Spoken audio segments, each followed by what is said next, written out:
이 시리즈 세 번째 설교입니다. 다윗 이야기 우리가 같이 다루고 있습니다. 그래서 지난 2주 동안 우리가 말씀을 나눴었죠. 첫 번째 주에는 하나님이 우리를 어떻게 보시는지에 대한 하나님의 시선에 대한 이야기였습니다.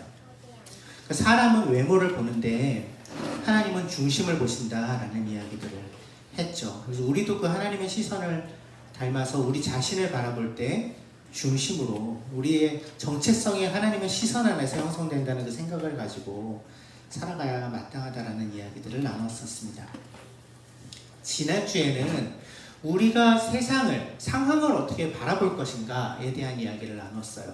골리앗 앞에 섰던 다윗이 전혀 다른 시선을 가지고 골리앗을 해석해냈던 것처럼 믿음을 가지고 새로운 시각을 가지고 상황을 해석하는 것이 하나님 마음에 합한 자들에게는 가능한 일이다 라는 이야기를 나누었죠.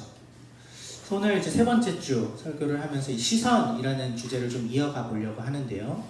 하나님의 시선이 어디를 향하고 있는지, 뭘 보고 계시는지를 알게 되고, 그리고 새로운 시선으로 세상과 상황을 해석하게 된 이런 사람들이 하나님의 마음에 합한 사람이라면, 이제는 그 하나님 마음에 합한 사람의 시선이 어디를 향해 있어야 하는가, 어디를 주목하며 살아야 되는가에 대한 이야기로 이어지는 것은 자연스러울 것입니다. 그러니까 어디에 관심을 기울이며 살 것인가, 무엇을 중요하게 생각하며 살 것인가에 대한 이야기죠. 우리는 하루에도 수많은 선택들을 하면서 삽니다. 아침에 어떤 옷을 입을까 고민하고, 사람들을 만나면 무슨 말을 할까, 뭐하고 놀까, 이런 고민들을 하기도 하고, 여러 가지 일들이 내 앞에 있는데 어떤 일들을 먼저 처리해야 될까, 이런 생각을 하기도 하죠. 이 모든 어떤 선택들을 하기 위해서는 우리가 그때그때 그냥 즉흥적으로 선택하는 것 같아 보일지라도 사실 그 밑바닥에 늘 흐르고 있는 어떤, 뭐라고 표현해야 될까요? 동력, 그 선택을 하게 만드는 힘이 움직이고 있습니다. 그 힘 중에 굉장히 중요한 게 시선이에요. 내가 뭘 바라보고 있느냐, 뭘 바라보고 사느냐, 뭘 중요하게 여기며 사느냐가 우리의 삶의 여러 선택들의 방향을 결정합니다. 그런 선택들이 쌓이고 쌓이면 그것이 우리의 인생이 되죠. 그래서 우리가 무엇을 바라보며 사느냐가 결국 우리의 인생의 방향을 결정하기도 해요. 그래서 오늘 우리는 말씀을 통해서 2명의 인물의 이야기를 좀 보려고 해요. 시선을 어디에 두느냐에 따라서 인생의 송두리째 바뀌었던 2사람의 이야기입니다. 한 사람은 시선을 사람들에게 뒀어요. 한 사람은 그 시선을 하나님께 두었습니다. 오늘 말씀을 통해서 이 2개의 시선이 어떤 인생들을 만들어내는지를 한번 살펴보죠. 하나님 마음에 합한 자의 시선은 어디를 향해야 되는가, 우리가 좀 들여다보면서 우리의 시선을 점검해 볼 수 있었으면 좋겠습니다. 오늘 말씀은 2단락 정도 있는데요. 사무엘상 18장 말씀과 24장 말씀이 있는데 중간중간에 제가 좀 생략한 부분들도 있고 분량이 너무 많아서 먼저 사무엘상 18장 6절에서 11절까지 강의 안에 있는 대로 함께 읽도록 하겠습니다. 시작. 다윗이 블레셋 사람을 쳐 죽이고 군인들과 함께 돌아올 때에 이스라엘의 모든 성읍에서 여인들이 소구와 꽹과리를 들고 나와서 노래하고 춤추고 환호성을 지르면서 사울 왕을 환영하였다. 이때 여인들이 춤을 추면서 노래를 불렀다. 사울은 수천 명을 죽이고 다윗은 수만 명을 죽였다. 이 말에 사울은 몹시 언짢았다. 생각할수록 화가 치밀어 올랐다. 사람들이 다윗에게는 수만 명을 돌리고 나에게는 수천 명만을 돌렸으니 이제 그에게도 돌아갈 것은 이 왕의 자리밖에 없겠군 하고 투덜거렸다. 그날부터 사울은 다윗을 시기하고 의심하기 시작하였다. 바로 그 다음날 하나님이 보내신 악한 영이 사울에게 내리덮치자 사울은 궁궐에서 미친 듯이 헛소리를 질렀다. 다윗은 여느 날과 같이 수금을 탔다. 그때 사울은 창을 가지고 있었는데 그가 갑자기 다윗을 벽에 박아버리겠다고 하면서 다윗에게 창을 던졌다. 다윗은 사울 앞에서 2번이나 몸을 피하였다. 지금 우리가 살펴볼 첫 번째 인물은 사울입니다. 이스라엘의 첫 번째 왕이죠. 사울이 골리앗과 싸워서 이긴 다윗을 이제 장군으로 임명한 후에 이제 다윗과 함께 여러 블레셋을 대항하는 여러 전투에 나섰습니다.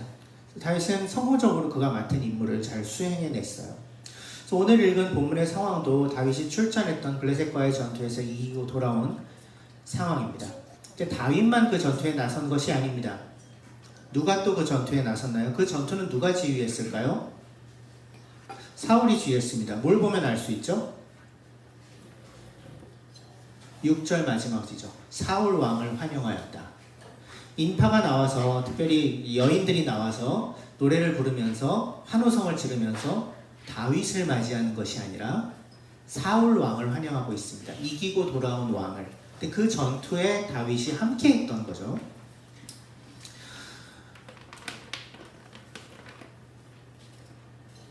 이 개선식의 주인공은 사울입니다. 사울 왕이에요. 다윗은 그 사울의 부하들 중에 좀 유명한 인기 있는 부하일 뿐입니다. 근데 여인들이 노래합니다. 사울은 수천 명을 죽이고 다윗은 수만 명을 죽였다, 이렇게 노래해요. 근데 이 노래에서 얘기하는 뭐 수천 명, 수만 명, 이거는 이 고대 근동에서 흔히 사용되는, 노래에 흔히 사용되는 평행법이에요. 이건 수사적인 표현입니다. 그러니까 정말로 비교하기 위해서 이 노래를 부른 것이 아니에요. 이 노래가 말하고자 하는 바는 사울과 다윗이 함께 수많은 적군을 죽였네, 이 노래를 이제 이 운율에 맞춰서 부르기 위해 수천 명, 수만 명 이런 노랫말을 붙인 겁니다. 그러니까 이 노래를 부른 백성들은 사울과 다윗을 비교할 의도가 전혀 없어요. 두 사람이 함께 큰 공을 세우고 왔다, 위대한 승리를 거두고 돌아왔다, 이것을 축하하는, 그 칭송하는 노래였던 것이고, 그리고 그 칭송을 받는 첫 번째 대상은 누구라고요? 사울이에요. 사울을 환영하러 나온 거니까. 그런데 사울은 이 노래를 다른 방식으로 들어요. 사울의 귀에는 그의 승리를 축하하는 이 노래가 다르게 들립니다. 8절과 9절에 나오죠. 사울은 이 말이 듣기 싫어서 몹시 화를 냈다고. 생각할수록 화가 치밀어 올랐다고 얘기합니다. 다윗에게는 수만 명을 죽였다고 그러고 나에게는 수천 명만 죽였다고 노래하다니 이제는 그에게 돌아갈 왕의 자리밖에 없겠네, 이렇게. 그래서 그날부터 다윗을 시기하는 눈으로 바라봤다고 기록하고 있습니다. 분명히 노래는 사울을 칭찬하는 노래였는데, 사울과 함께 다윗을 칭찬하는 노래였지만 중심은 사울을 칭송하는 노래였는데, 그는 그것을 다윗과 비교하는 메시지로 듣고 있어요. 심지어 자기 자신을 비하하는 메시지라고 듣고 있어요. 사울이 이 사람들이 하는 말을 자기가 들은 대로 해석하고 있어요. 자기에게 들리는 대로 듣고 있다는 얘기죠. 아무도 그렇게 말한 적은 없는데 이미 이 노래를 그에 대한 모욕, 그를 비교해서 깎아내리는 그런 노래로 듣고 있습니다. 그리고 그게 사실이라고 믿어버려요. 바로 이 앞장, 바로 이 앞장은 아니죠. 한 15장에 이제 사무엘이, 우리가 이제 다윗을 기름 부어 세웠던 그 이야기가 16장에 등장했잖아요. 15장에 하나님이 사울을 이제 버려서 더 이상 왕이 되지 못하게 하고 새로운 왕을 기름 부어 세우러 가라, 이렇게 사무엘에게 보내시는 그런 장면이 등장하는데, 15장에서 이미 하나님이 사울을 버렸다, 이제 더 이상 너는 왕을 할 수 없다라는 것을 사무엘로부터 사울이 들은 상황이기 때문에 사울은 굉장히 불안한 상태였을 것입니다. 하나님이 더 이상 나와 함께 하시지 않는구나. 그래서 그 영혼이 굉장히 불안에 떨고 있었을 거예요. 하나님이 나와 함께 하시지 않아. 나도 하나님과 함께 할 수 없어. 그러니까 자연스럽게 그의 시선은 사람들에게 향한 것입니다. 사람들의 칭찬, 사람들의 인정. 거기에서 자기의 정체성을 찾으려고 했던 거죠. 나의 가치가 사람들이 나를 어떻게 봐주느냐에 달려있다고 믿기 시작한 거죠. 그것밖에는 붙들 것이 없으니까. 그 사람들의 칭찬이 조금이라도 흔들리는 것 같은 기미가 보이자 걷잡을 수 없이 막 가는 것입니다. 무너져 버리는 거죠. 거기에 자기의 정체성의 기반을 두고 있었기 때문에. 사울은 관해망상에 사로잡힙니다. 지금은 백성들이 그냥 다윗을 칭찬하는 정도지만 앞으로는 나에게서 왕의 자리를 뺏어서 쟤한테 주겠지? 과대망상에 가까운 불안과 공포에 사로잡혀요. 사실을 왜곡하고 잘못된 판단을 내리고 어리석은 결정들을 하죠. 원인이 무엇입니까? 그가 사람들에게 주목하고 있기 때문입니다. 그의 시선이 잘못된 방향을 향해 있기 때문에 일어난 일입니다. 사울의 시선은 철저하게 사람들에게만 향해 있어요. 이걸 뭐 수평적 시선이라고 부를 수 있을 것 같아요. 수평적인 시선. 옆을 보는 거죠. 나의 가치, 나의 자존감, 나의 안정감 이런 것들을 늘 주변 사람들의 관계, 주변 사람들의 평가 속에서 찾으려고 하는 태도입니다. 내가 얼마나 사람들에게 인기가 있나? 내가 얼마나 사람들보다 우월한가? 또 사람들에게 인정받고 칭찬받는 것 이런 것이 나를 규정하는 가장 중요한 척도가 되어버리는 것. 이것이 수평적인 시선을 가진 사람들에게 보이는 특징입니다. 근데 이 수평적인 시선이 잘못된 방향으로 흐르게 되면 사울처럼 되는 거예요. 질투와 분노와 더 나아가서 그 대상을 죽이려고 드는 살이 사로잡히고 마는 거죠. 그래서 그런 수평적인 시선에 갇혀서 잘못된 방향으로 가던 사울은 자기 스스로 그 상황을 없애버리려고 합니다. 스스로 심판자가 돼서 스스로 사형 집행인이 돼서 그 나를 불안하게 만드는 대상을 제거해 버리려고 해요. 자신의 정당한 권위, 그 왕으로서의 권위를 위협하는 것이라고 믿었던 스스로 그 다윗을 죽이겠다고 마음을 먹죠. 그래서 여기 본문에는 창을 던져서 다윗을 죽이려고 했다라고 되어 있는데 이 뒤에 보면 남을 보내서 군사들을 보내서 죽이려고 하고 또 저 잘 죽이기 위해서 자신의 딸을 다윗과 결혼시켜서 미끼로 삼기도 하고 온갖 일들을 벌입니다. 일부러 죽기 쉬운 어려운 전투에 앞장서서 보내기도 하고 근데 결국 다 실패해요. 다윗을 죽이지 못합니다. 결국 사울은. 그러자 어떻게 되느냐? 자기 자신의 인격을 죽여요. 자기 안에 하나님에 대한 어떤 신뢰를 완전히 죽여요. 하나님과의 관계를 죽여요. 스스로 판단자가 되고 스스로 심판자가 되려고 했던 사울, 그 자리를 차지하려고 했던 사울은 결국 그렇게 완전히 망가진 인생을 살게 됩니다.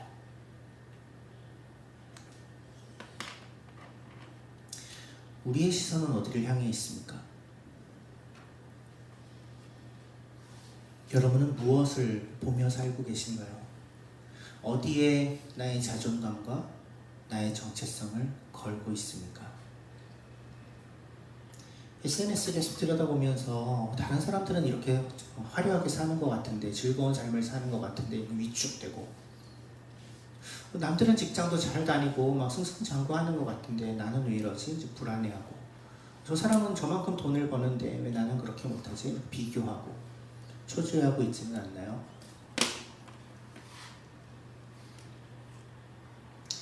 삶의 온갖 단계들 속에서 그냥 남들보다 뒤처져 있는 것은 아닌가? 그런 걱정에 사로잡혀 살고 있지는 않나요?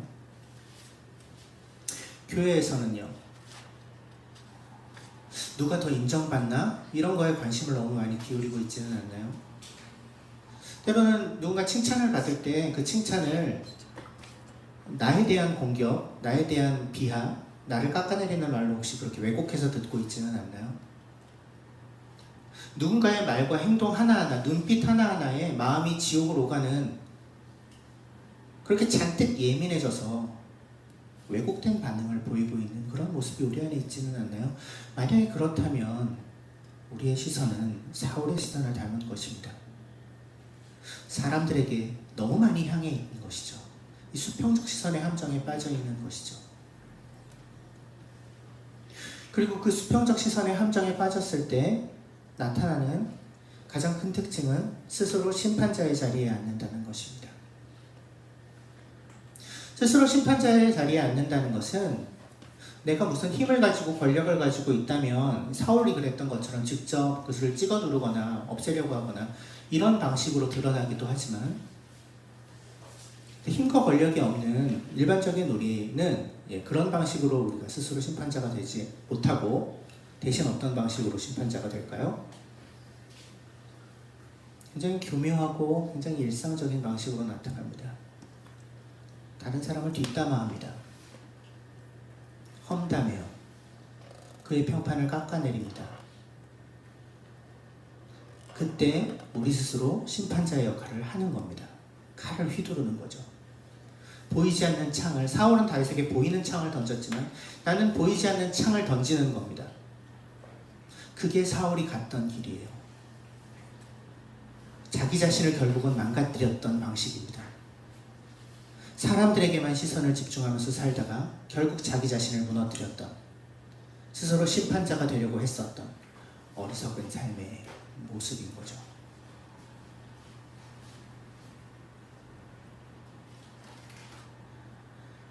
다윗을 향한 사울의 질투가 점점 집착이 되고 광기가 되었습니다. 그래서 결국 한 나라의 왕인 사울이 수많은 군사를 거느리고 온 나라를 샅샅이 뒤지면서 다윗 한 명을 죽이겠다고 쫓아다니는 데까지 이르러요. 3,000명의 군사를 이끌고 막 쫓아다녔다고 기록되어 있어요. 다윗은 위기의 순간에서 골리앗에 맞서서 싸워서 이겼던 전쟁 영웅이죠. 충성스럽게 사울왕을 섬겼던 좋은 신하였어요. 그리고 백성들의 사랑을 받았던 장군이기도 했어요. 근데 그랬던 다윗이 사울 한 사람의 질투심으로 인해, 그의 왜곡으로 인해 나라의 반역자로 낙인 찍히고 광야를 전전하며 도망 다녀야 되는 신세가 되죠. 심지어 적국이었던 블레셋에게까지 몸을 의탁해야 될 정도로 비참한 도망자가 되었습니다. 그 과정에서 일어났던 일 중에 하나가 사무엘상 24장에 기록되어 있는데 1절부터 15절까지 제가 중간중간 좀 생략했긴 했지만 여전히 조금 길기는 합니다. 한번 같이 한번 읽어보죠. 강연에 있는 대로. 시작. 블레셋 사람과 싸우고 돌아온 사울은 다윗이 엔게디 광야에 있다는 소식을 듣고 온 이스라엘에서 3,000명을 뽑아 거느리고 다윗과 그의 부하들을 찾으러 드리엄소 바위 쪽으로 갔다. 사울이 길 옆에 양 우리가 많은 곳에 이르렀는데 그곳에 굴이 하나 있었다. 사울이 뒤를 보려고 그리로 들어갔는데 그 굴의 안쪽 깊은 곳에 다윗과 그의 부하들이 숨어 있었다. 다윗의 부하들이 그에게 말하였다. 드디어 주님께서 대장님에게 약속하신 바로 그날이 왔습니다. 내가 너의 원수를 너의 손에 넘겨줄 것이니 내가 마음대로 그를 처치하여라 하신 바로 그날이 되었습니다. 다윗이 일어나서 사울의 겉옷자락을 몰래 잘랐다. 다윗은 자기가 사울의 겉옷자락만을 자른 것뿐인데도 곧 양심의 가책을 받게 되었다. 그래서 다윗은 자기 부하들에게 달렸다. 내가 감히 손을 들어 주님께서 기름 부어 세우신 우리의 임금님을 치겠느냐. 주님께서 내가 그런 일을 하지 못하도록 나를 막아주시기를 바란다. 왕은 바로 주님께서 기름 부어 세우신 분이기 때문이다. 다윗은 이런 말로 자기의 부하들을 타이르고 그들이 일어나 사울을 치지 못하게 하였다. 마침내 사울이 일어나서 굴 속에서 나가 길을 걸어갔다. 그런 다음에 다윗이 사울에게 말하였다. 임금님은 어찌하여 다윗이 왕을 해치려 한다고 주장하는 사람들의 말만 들으십니까? 보십시오. 주님께서 오늘 저 굴 속에서 임금님을 나의 손에 넘겨주셨다는 사실을 이제 여기에서 직접 확인하실 수 있습니다. 임금님을 살려보내지 말라고 말하는 사람들도 있었지만 나는 임금님을 아꼈습니다. 절대로 손을 들어 우리의 임금님을 치지 않겠다고 다짐하였습니다. 임금님은 바로 주님께서 기름 부어 세우신 분이기 때문입니다. 아버지, 지금 내가 들고 있는 임금님의 겉옷자락을 보십시오. 내가 이 겉옷자락만 자르고 임금님께 손을 대지 않았습니다. 이제는 주님께서 나와 임금님 사이에서 재판관이 되시고 나의 억울한 것을 주님께서 직접 풀어주시기 바라겠습니다. 나의 손으로는 직접 임금님께 해를 끼치지 않겠습니다. 그러므로 주님께서 재판관이 되셔서 나와 임금님 사이를 판결하여 주시기를 빌겠습니다. 주님께서 굽어보시고 나의 억울함을 판결하여 주시며 나를 임금님의 손에서 건져주시기를 빌겠습니다. 이 사무엘상 24장의 이야기는 다윗에 대한 사울의 끈질긴 추격전이 있었던 엔게디 광야라는 곳의 한 동굴에서 시작됩니다. 그래서 자신을 죽이려고 3,000명의 군사를 이끌고 사울이 오자 다윗은 한 동굴 속에 깊숙한 곳에 이제 숨었습니다. 근데 믿을 수 없는 일이 벌어져요. 바로 그 동굴 안으로 사울이 걸어 들어온 거예요. 그리고 뭐래요? 3절에 뒤를 보려고, 뒤를 보다라는 표현을 요즘 그렇게 많이 쓰는 표현은 아닌데 큰 일을 보려고 사울이 이제 찾아 들어온 것입니다. 마침 거기 동굴이 많은 지역이거든요. 광야에 수많은 동굴에서 마침 그 동굴로 큰 일을 보러 온 거예요. 큰 일을 보려면 어떻게 해야 하죠?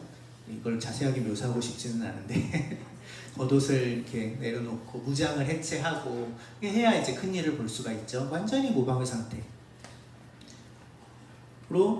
큰 일을 보는데 집중하고 있는 사울의 뒷모습을 다윗과 부하들이 보고 있는 거예요. 냄새가 꽤 났을 텐데 그런 상황입니다. 완벽한 복수의 기회죠. 저 뒤에서 사울을 습격해서 죽이면 다윗은 위기에서 벗어날 수 있어요. 다윗과 함께 있던 부하들이 흥분해서 다윗에게 속삭입니다. 하나님이 기회를 주셨어요. 이제 이 우리의 고난을 끝낼 수 있습니다. 하나님이 죽이라고 보내주셨어요. 다윗의 손에 사실은 왕이 될 수 있는 기회가, 또 살아남을 수 있는 기회가, 그리고 나를 죽이려고 쫓아다니는 원수를 처벌할 수 있는 기회가 주어진 거죠. 억울하게 쫓기고 있었는데 아무 잘못한 게 없거든요, 다윗은. 근데 자신을 죽이려고 쫓아다니던 원수가 우왕비상되고 등을 돌린 채 내 앞에 있는 것입니다. 그 옆에서는 지금이 기회예요. 부하들이 속삭입니다. 모든 상황, 그를 향한 모든 기대는 한 곳을 향해 가고 있어요. 지금이야. 지금 사울을 죽여야 돼. 다윗이 칼을 들고 사울에게로 가까이 갑니다. 그리고 어떻게 하나요? 사울이 벗어놓은 그의 옷자락, 겉옷자락 끝을 살짝 잘라요. 그리고 돌아와요. 겨우 그거 했는데도 5절 보면 다윗은 자기가 사울의 겉옷자락만을 자른 것 뿐인데도 곧 양심의 가책을 받게 되었다. 이렇게 기록하고 있어요. 그 행동마저 마음에 걸려해요. 왜 그래요? 6절에 다윗이 자기의 마음을 부하들에게 이야기하는 장면이 등장하죠. 내가 감히 손을 들어 주님께서 기름 부어 세우신 우리 임금님을 칠 수가 없다. 그는 하나님이 세우신 왕이기 때문에 내가 감히 심판자의 자리에 설 수 없다. 다윗은 골리앗을 전혀 다르게 해석했던 것과 마찬가지로 사울을 전혀 다르게 지금도 해석하고 있어요.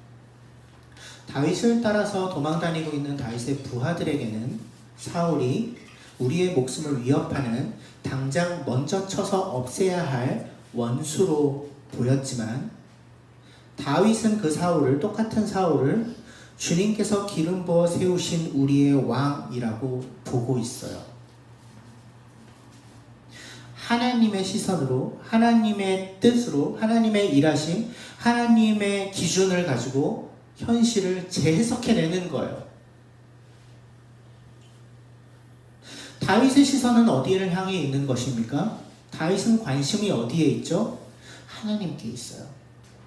이것을 수직적 시선이라고 얘기할 수 있을 것 같아요. 위를 들어 하나님을 보는 것이죠.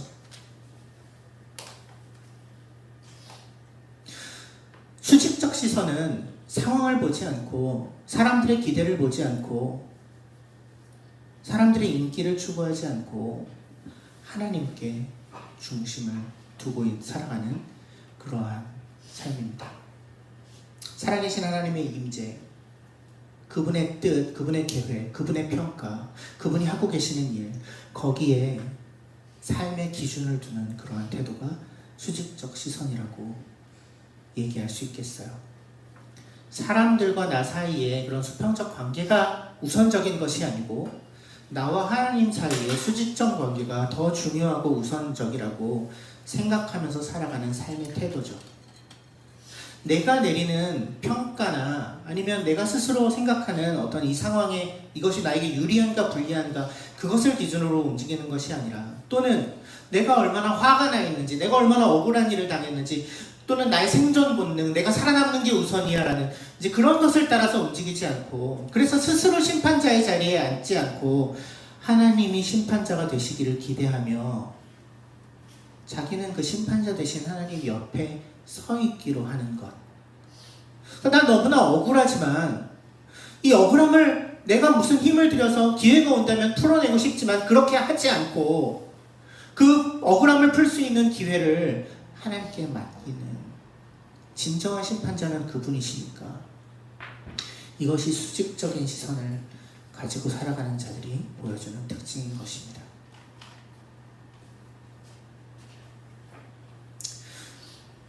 사울이 이를 다 보고 이제 동굴에서 나서자 다윗이 사울이 조금 멀리 떨어진 다음에 이제 동굴에서 나서서 사울을 부릅니다.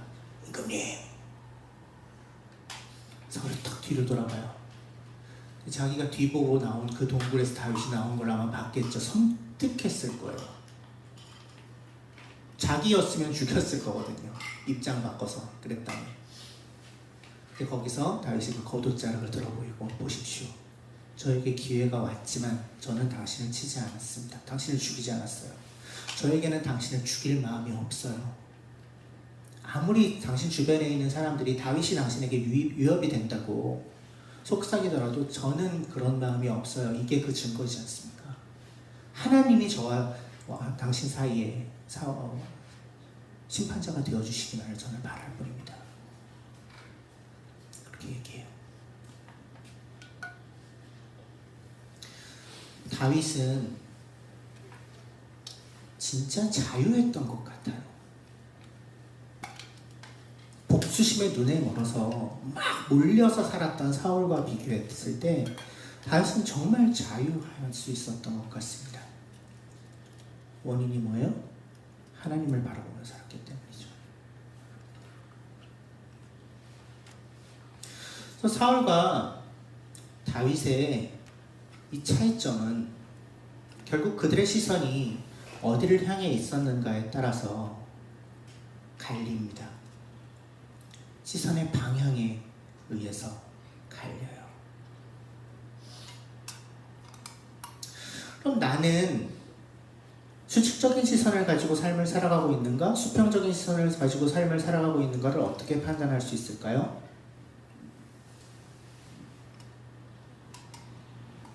내가 다른 사람을 어떻게 대하고 있는가를 보면 알 수 있어요. 스스로 심판자가 되려고 하는 마음이 우리 안에 있다면 그것은 우리가 수평적 시선에 사로잡혀서 살고 있다는 굉장히 큰 증거가 돼요. 끊임없이 옆을 보는 사람들, 사람들을 보는 사람들은 심판자가 되기 너무 쉬워요. 수평적 시선을 가지고 남과 자신을 비교하면서 살죠. 그러니까 끊임없이 다른 사람들을 깎아내리려고 해요. 정죄하려고 합니다. 쟤는 나쁜 놈이야 라고 얘기하고 싶어요. 왜냐면 그렇게 얘기해야 내가 상대적으로 좋은 사람이 되는 것처럼 느껴지니까. 끊임없이 쟤는 틀렸어 라고 얘기하고 싶어 해요. 쟤는 이런 게 부족해 라고 말하고 싶어 합니다. 그래야 내가 도덕적인 우월감을 가지게 되니까. 그래서 내가 옳고 나는 좀 괜찮은 존재라는 사실은 가짜 안정감을 만들어내는 거죠. 사울이 그랬던 거죠. 그가 다윗을 끊임없이 의식하고 결국 그를 죽여야 될 존재라고 판단하고 스스로 심판자가 되어 자기의 왕좌를 지키려고 했었던 거죠.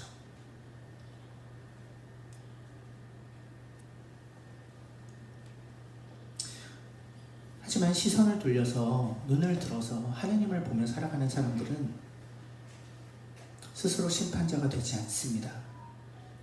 그럴 수가 없어요.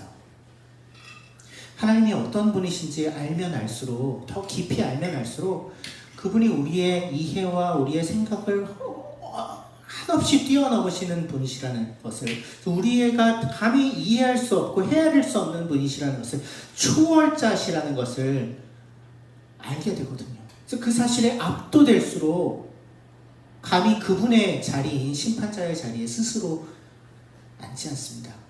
그럴 수가 없어요. 이사야 선지자가 이사야서 55장에서 하나님의 이런 말을 전합니다. 같이 한번 읽어보죠. 이사야서 55장 8절 보죠. 시작. 내 생각은 너희의 생각과 다르며 너희의 길은 나의 길과 다르다. 하늘이 땅보다 높듯이 나의 길은 너희의 길보다 높으며 내 생각은 너희의 생각보다 높다. 이게 하나님이에요. 우리의 생각과는 하나님의 생각은 달라요. 같을 수가 없어요.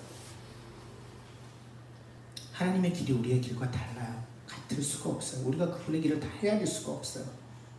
불가능해요. 그 초월자 되시는 하나님, 우리의 존재의 차원 너머에 계신, 우리가 존재하고 있는 이 시공간 전체를 만드신 그 하나님, 그분을 기억할 때, 그분을 바라볼 때 우리는 우리 자신의 유한함, 우리 자신의 한계를 처절하게 깨달을 수밖에 없습니다.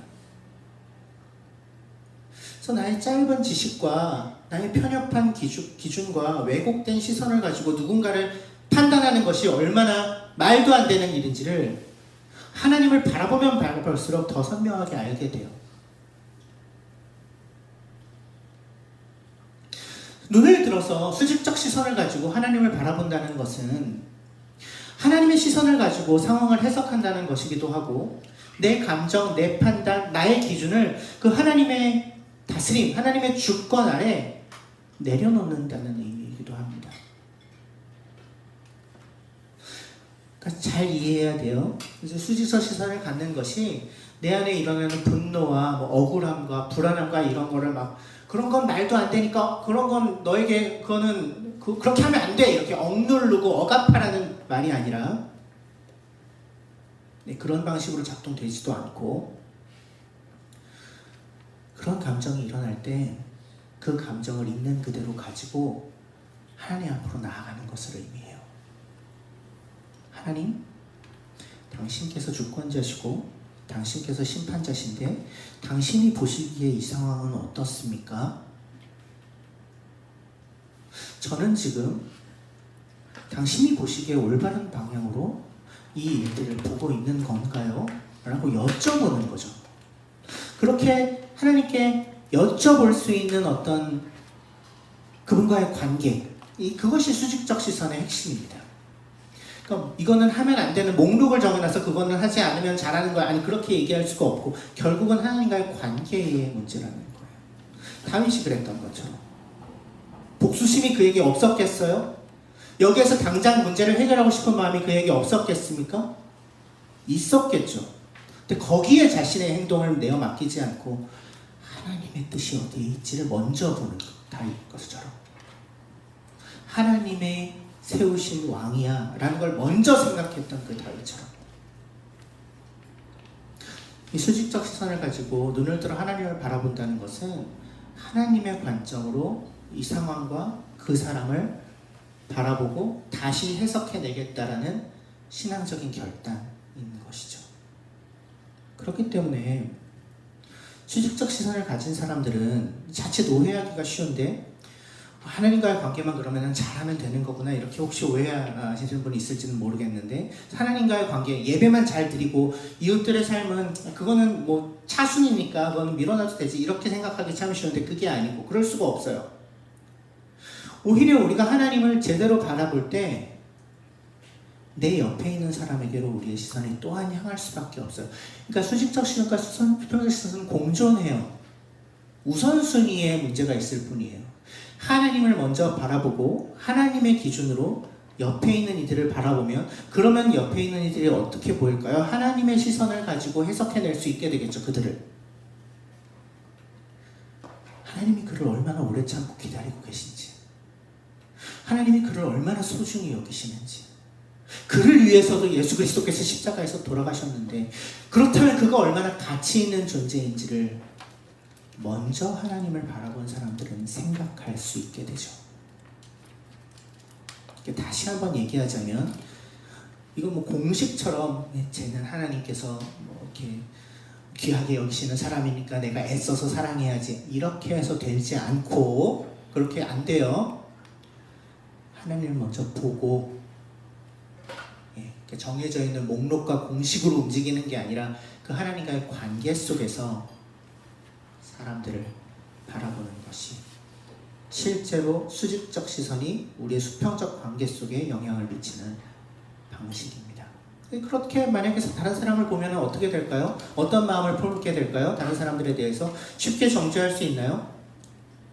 쟤는 나의 적이야, 죽여버려야 돼, 이렇게 심판자의 자리에 설 수가 있나요? 그래도 내가 쟤보다는 낫지, 쟤는 저렇게 삶이 엉망진창인데 쟤보다는 내가 그래도 괜찮지, 뭐 이럴 수가 있나요? 하나님을 정말 정직하게 바라보는데 그런 말이 나올 수가 있나요? 그럴 수 없어요.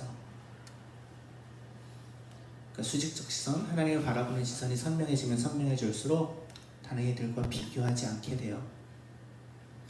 정죄하지 않게 되어 뒷담하지 않게 되어 오히려 그를 긍휼히 여기고 이해하게 되고 사랑하는 데까지 이르게 되는 것이 더 자연스럽죠.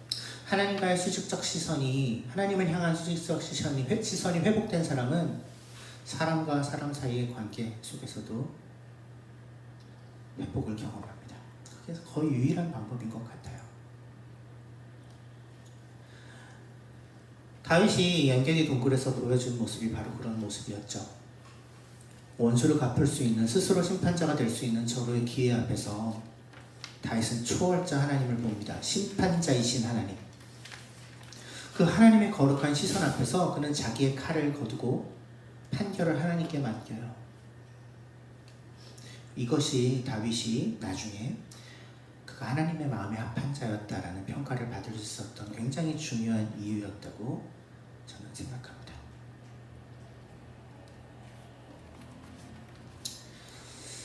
우리의 시선은 어디를 향하고 있습니까? 분명한 것은 우리의 시선의 방향이 우리의 인생을 바꾼다는 것입니다. 우리의 시선이 수평적으로만 향해서 나 스스로 심판자의 자리에 나서면 그것은 결국 나와 너의 삶을 망가뜨릴 뿐이고요. 그런 인생을 살 수밖에 없고요. 우리의 시선이 수직적으로 하나님을 향해서 초월자이신 하나님 앞에 겸손하게 서 있는 예배자로서 나 자신을 그 자리에 머무르게 하면 다윗과 같이 하나님의 마음에 합한 사람으로서의 삶을 살 수 있어요. 인생이 달라지는 거예요. 사랑하는 여러분, 옆에 있는 누군가를 심판하고 싶은 마음이 들 때 기억합시다. 내가 그 재판석에서 먼저 내려와야 돼요. 그 자리는 하나님의 자리예요. 그래야 자유해질 수 있어요. 근데 그 심판자의 자리에서 재판석에서 내려오는 게 어떻게 가능해요? 연약한 우리가 어떻게 계속해서 하나님께 우리의 시선을 두면서 살 수 있습니까? 우리가 그렇게 애쓰고 결심한다고 그것이 되나요? 우리의 노력으로 되는 것이 아니라 예수 그리스도께서 우리를 위하여 먼저 그 길을 걸으셨다는 것, 그 사실 때문에, 그분이 우리에게 베풀어진 그 은혜 때문에 그런 삶이 가능합니다. 예수님이야말로 평생을 하나님께 시선을 두고 사셨던 분이죠. 십자가에 달려서 사람들의 조롱과 비난이라는 그 수많은 창이 그분께 날아들 때도 그분은 하나님을 보셨어요. 아버지, 내 영혼을 아버지의 손에 맡깁니다. 기도하셨죠. 그분이 짊어지셨던 그 십자가가 우리의 이 옆을 향해 있는, 다른 일을 향해 있는 그 수평적 시선을 고칠 수 있어요. 우리가 다른 사람들의 인정에 목마르고 다른 사람들이 나를 칭찬해줬으면 좋겠고 알아줬으면 좋겠고 하는 거는 내 스스로 나의 가치를 증명해야 된다고 믿기 때문이에요. 그런데 예수 그리스도의 십자가의 복음은 더 이상 우리가 아무것도 스스로 증명할 필요가 없다라고 강력하게 얘기해요. 이미 그 십자가로 인하여서 네가 하나님이 귀히 여기시는 하나님의 아들이라고 딸이라고 그 십자가는 우리에게 선언하고 있거든요. 네가 무언가를 잘해서가 아니라, 네가 무언가 인정받을 만한 일을 해서가 아니라 너의 존재 그 자체로 너는 이미 귀하다, 나에게 너는 귀하다라고 강력하게 외치고 있는 것이 예수 그리스도의 십자가잖아요. 그래서 그 사실을, 그 복음을 정말로 믿으면 다른 사람들과 끊임없이 비교하면서 스스로를 지옥 같은 곳에 가두며 살아가는 그 지긋지긋한 감옥에서 벗어나서 참된 자유를 누릴 수 있어요. 히브리서 12장 2절 마지막으로 같이 읽겠습니다. 히브리서 12장 2절 시작.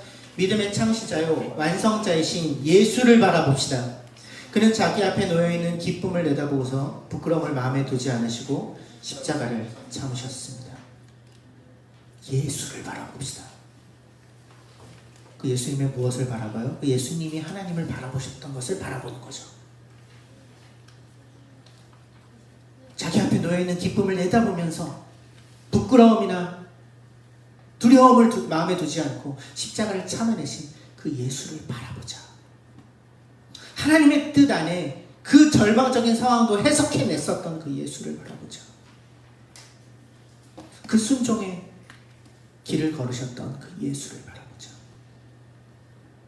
그래서 신약 성경에서도 그렇게 눈을 들어 그분을 보라고 이야기하고 있는 것입니다. 이번 한 주 우리가 삶을 살아가면서 자꾸 다른 사람들을 깎아내리고 싶은 그런 마음이 들 때, 그리고 그게 정의라고 우리는 쉽게 생각해요. 사울도 그랬을 거예요. 나의 왕권은 정당해. 나의 왕권을 위협하는 죄가 문제야. 그러니까 죄를 죽여야 돼. 그렇게 생각했지. 어떻게 뭐라고 표현해야 될까요? 자기 스스로 나쁜 놈이라고 생각하지 않았을 거란 얘기예요. 결국 사울도 이게 정의라고 생각하고 움직였을 거예요. 우리 다 그래요. 쟤는 저렇게 잘못을 했으니까 이렇게 얘기하는 게 당연하다고, 그게 정의라고. 사울의 길을 걸으려고 할 때 눈을 들어서 주님을 보는 연습을 우리가 할 수 있었으면 좋겠어요. 하나님의 초월자 대신에 그 거대하신 능력에 우리가 좀 나아가 설 수 있었으면 좋겠어요. 그분 앞에 나의 작음과 부족함을 정직하게 인정하고 있는 모습 그대로 나아갈 수 있었으면 좋겠어요. 스스로 그래서 심판자가 되는 것이 아니라 하나님 앞에 예배자가 되었으면 좋겠습니다. 그때 나의 존재가 회복되는 것을 경험하게 될 거예요. 심판과 정죄와 분노와 살이와 이런 것들이 나에게서 서서히 밀려나고 하나님의 선함과 그분의 기쁨과 그분의 회복과 그분이 우리에게 주시는 온전쾌됨이 서서히 나를 채우는 것을 비로소 그제서야 경험하게 될 것이에요. 스스로 하나님의 자리에 앉아있는 상태에서는 그 회복을 결코 누릴 수가 없어요.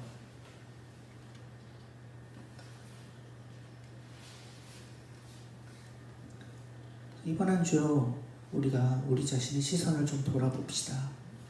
나는 무엇을 보고 있는가? 나는 무엇을 중요하게 여기고 있는가? 어디에 주목해 있는가? 어떻게 판단할 수 있다고요?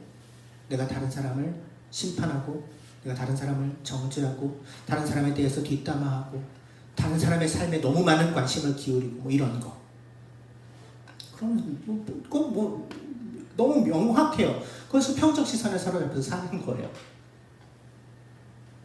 그러려고 하는 마음이 자꾸 그 옛사람의 모습이 우리에게 작동할 때 우리의 눈을 들어 하나님을 보는 연습을 합시다. 하나님이 그를 어떻게 보고 계신지를 한 번 더 생각하고 그분 앞에 나는 어떤 존재인지를 다시 한번 기억하는, 그래서 하나님을 향한 그 수식적 시선으로 예배자의 모습을 회복하는 그러한 삶이 이번 한 주 우리의 삶이 되기를 간절히 소망합니다. 잠시 침묵하겠습니다.